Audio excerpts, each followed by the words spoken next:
हरि ओम तत्सत, हरि ओम तत्सत, हरि ओम तत्सत। आप सभी को नव वर्ष की हार्दिक शुभकामनाएं। आप सभी बच्चे, अभी हम लोग योग का अभ्यास करेंगे। इसमें से कुछ अभ्यास ऐसे हैं जो आपने पूर्व में भी कर रखे हैं, कुछ नए अभ्यास होंगे और इसी कंटिन्यूटी में मैं आपको वीडियो भेजता रहूँगा। उस वीडियो को देखकर जितना संभव हो सके आसानी से सभी अभ्यासों का आप अभ्यास करेंगे। निश्चित तौर पे जब आप अभ्यास करेंगे तो इसका फ़ायदा आपको मिलेगा। आप अपने आप को ज़्यादा ऊर्जावान और स्फूर्तिदायक महसूस करेंगे। तो सबसे पहले सीधे बैठ जाएंगे किसी भी सुविधाजनक आसन में। 3 बार ओम मंत्रों का उच्चारण करेंगे और फिर आगे का अभ्यास करेंगे। दोनों हाथ घुटनों पर, रीढ़ की हड्डी सीधी, गर्दन सीधा और आंखें बंद। आंखों को बंद करके कुछ क्षण के लिए आप अपने शरीर का ख्याल करें। आप अपने शरीर का ख्याल कर सकते हैं।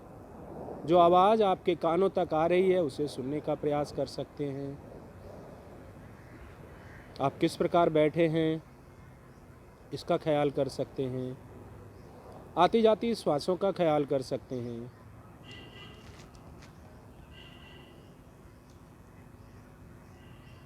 कुछ क्षण तक बैठने के बाद 3 बार ओम मंत्रों का उच्चारण करेंगे। ओम मंत्र के उच्चारण के लिए लंबी गहरी श्वास अंदर लेंगे।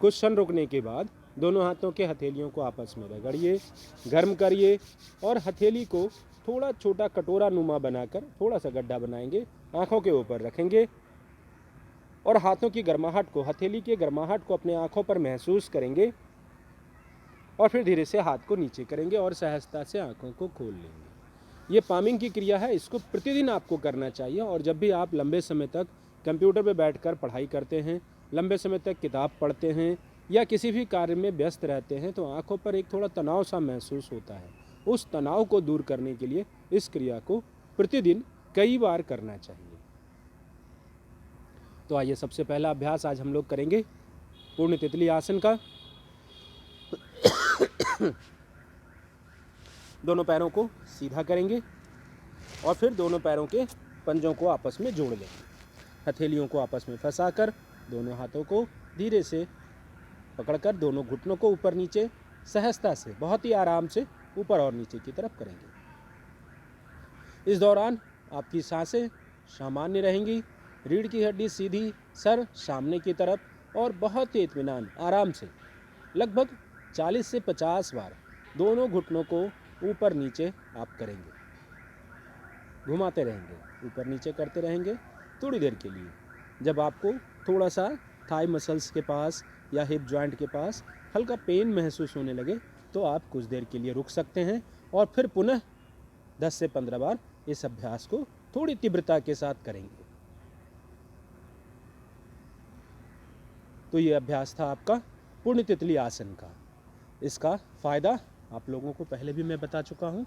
आपके थाई मसल्स को और हिप जॉइंट्स को फ्री करता है, रिलैक्स करता है और स्टिफनेस को भगाता है। अगला अभ्यास हम लोग करेंगे शोल्डर रोटेशन का। शोल्डर रोटेशन, दोनों हाथों को बाह के बगल में मोड़ेंगे, 5 उंगलियों को कंधों पर रखेंगे और धीरे धीरे दोनों एल्बो को ऊपर और नीचे की तरफ घुमाएंगे। जब श्वास लेंगे तो ऊपर की तरफ, श्वास लेंगे तो ऊपर की तरफ, छोड़ेंगे नीचे की तरफ। इस प्रकार से दोनों एल्बो को ऊपर और नीचे की तरफ आप 10 से 15 बार एक तरफ से और फिर इसी को विपरीत दिशा में 10 से 15 बार आप घुमाएंगे। जिससे आपके कंधों के जो जॉइंट्स हैं, जो कंधे हैं, वो आपको आराम महसूस देगा, क्योंकि लंबे समय तक आप बैठते हैं, 4 से 5 घंटे तक लगातार आप बैठ कर के पढ़ाई करते हैं या एक स्थिति में आप टीवी देखते हैं, तो उससे आपके कंधों के जो तनाव होता है, जो स्टिफनेस है, वो दूर करते हैं। ये अभ्यास था शोल्डर रोटेशन का। एक अभ्यास करेंगे हम लोग नेक रोटेशन का, ग्रीवा संचालन। गर्दन को आगे पीछे, बाएं दाएं गोल घुमाएंगे। सबसे पहले आगे और पीछे, फिर पीछे की तरफ ले जाएंगे तो श्वास लेंगे, श्वास छोड़ेंगे सामने की तरफ, श्वास लेकर पीछे। इस अभ्यास को 10 बार आप करेंगे, आप अपनी गिनती के अनुसार। मैं यहाँ पर थोड़ा सा कम कर रहा हूँ, लेकिन आपकी गिनती 10 तक की होनी चाहिए। फिर आप बाईं और दाहिनी तरफ,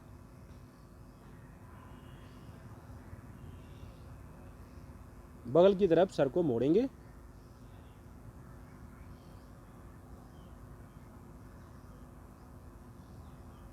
जब आप श्वास छोड़ेंगे तो मोड़ेंगे, श्वास लेंगे तो सीधा, पुनः छोड़ेंगे तो मोड़ेंगे और फिर श्वास लेते हुए सीधा। तो 10 बार आप बाईं तरफ और 10 बार दाहिनी तरफ, 10 का चक्र करेंगे। और फिर अभ्यास करेंगे हम लोग साइड में, कंधों की तरफ गर्दन को घुमाएंगे, बहुत ही आराम से, बहुत ज़्यादा तनाव नहीं करेंगे, खींचेंगे नहीं, जितना आप आराम से कर सकते हैं।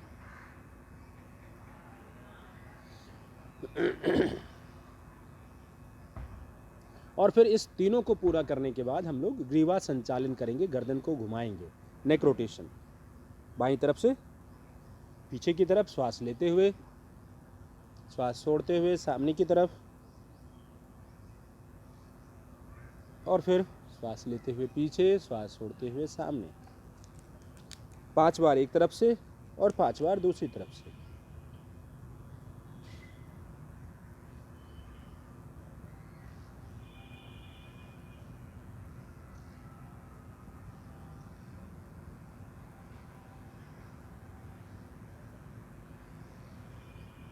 तो अभी जो हम लोगों ने अभ्यास किया, पूर्ण तितली आसन, शोल्डर रोटेशन और नेक रोटेशन, इस तीनों को करने के बाद हम लोग जो अभ्यास इस सीजन में हम लोग करेंगे, इस सीक्वेंस में करेंगे, इस सीक्वेंस में हम लोग थोड़ा सा डायनामिक अभ्यास करेंगे, थोड़ा सा बॉडी को फास्ट करने वाले।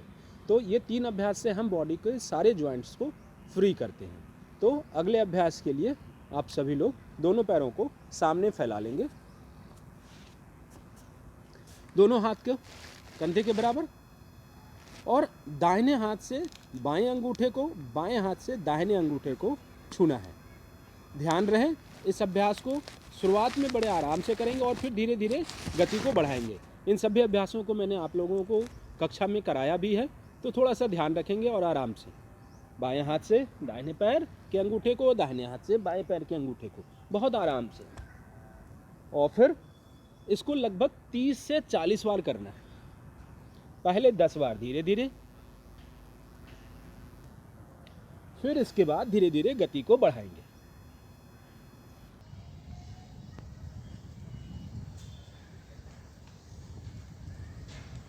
और हर बार इसमें ध्यान रखेंगे पीछे की तरफ देखना।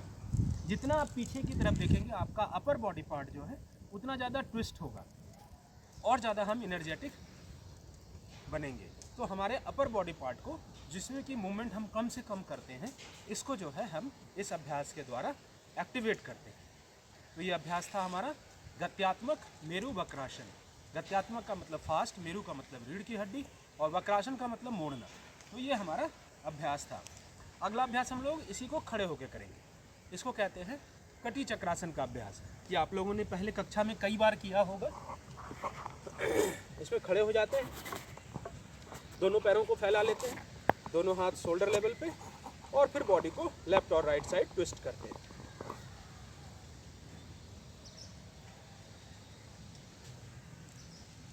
हर बार पीछे की तरफ देखेंगे और थोड़ा सा फास्ट करेंगे। हाथ को थोड़ा आसपास के सामान से दूर रखेंगे ताकि आपको चोट ना लगे, इसीलिए योग अभ्यास करते समय आप थोड़ा सा स्पेस लेकर करिएगा। तो ये था आज का अभ्यास आपका। आप इस अभ्यास को पूरी तरीके से करेंगे और पूरी तरीके से करने के बाद फिर मैं आपको अगला वीडियो अगले वीक में भेजूंगा, जिससे कि आप फिर इसका आगे का अभ्यास आप करेंगे और इसका फ़ायदा आपको मिलेगा। हरि ओम तत्सत।